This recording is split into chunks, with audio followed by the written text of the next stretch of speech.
Started when I was 18. To be like the rest of them, I guess, in the crowd. And so then I smoked up until 2007. Everybody on my side of the family smoked. My dad, uncles, aunts, cousins. It was just, you were always brought up in that environment, you know. And whenever you turned a certain age, you were allowed to start smoking.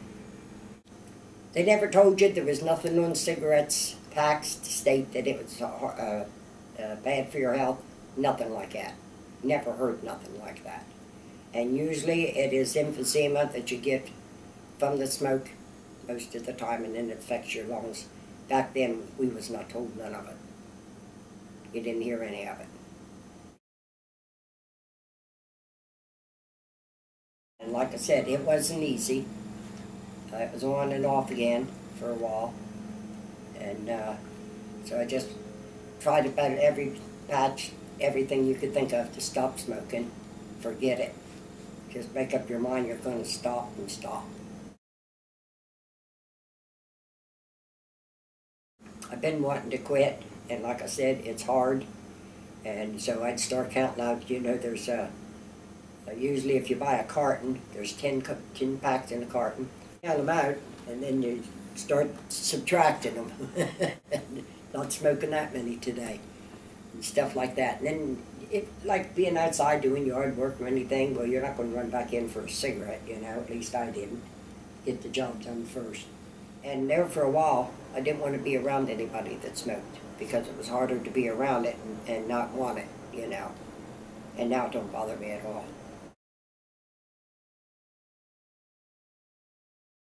Whenever I come home from the hospital, I made up my mind I wasn't going to pick him up no more. And I left the hospital after I was in there for 11 days. I didn't smoke any, cold turkey. After I tried a lot of the stuff before I went in for the surgery and stuff.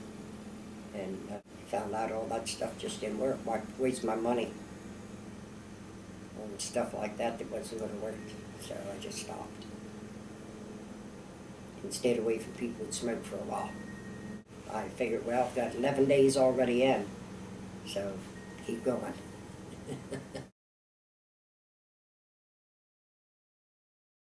Thought of them or anything, you just put your mind on something else and get busy and do something else. Because I didn't have any here, and I made up my mind I wasn't going to the store to buy any. I had to go for a breathing test, and I was having a lot of phlegm, and so then they run the test and everything, and then told me I had COPD. I'm doing better now, really. When I first went on oxygen and stuff, I needed it quite a bit. And I've got miniature oxygen tanks to take with me. I've got a big one that sits over here on the floor for in the house. And so the main time it's affected my walking. So I've got a walker now. I use oxygen if I need it, but if I don't need it, I don't use it. And I take treatments, 2 a day, so I just have to take those treatments once in the morning, once at night, that's it. And not on any other medicine as far as the breathing part goes for oxygen or anything. But it's always here in case I need it. So, like I said, I've been doing better and better, you know, all the time. Could be since I stopped everybody from coming in the house to smoke. You know, it's easier to breathe and stuff now. It's been quite a few years now since I have smoked. And I just don't think of it. Or no then, but I know now, no, I'd never smoked. And I was very leery of smoking around my children and stuff like that, my grandkids and stuff like that. The adults are old enough to know better by now, and it's kids that I worry more about. And why are they still allowed to smoke cigarettes? I know they have to be a certain age, you know, to buy it. But any kid that wants cigarettes is going to get an older person, a brother, or somebody in there to buy it for them. They're going to get it one way or the other if they're hooked on them by then.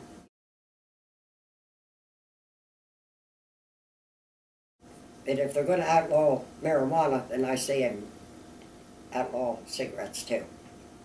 The country doesn't want you to get off of cigarettes because of those taxes. Money. that I recommend don't ever start.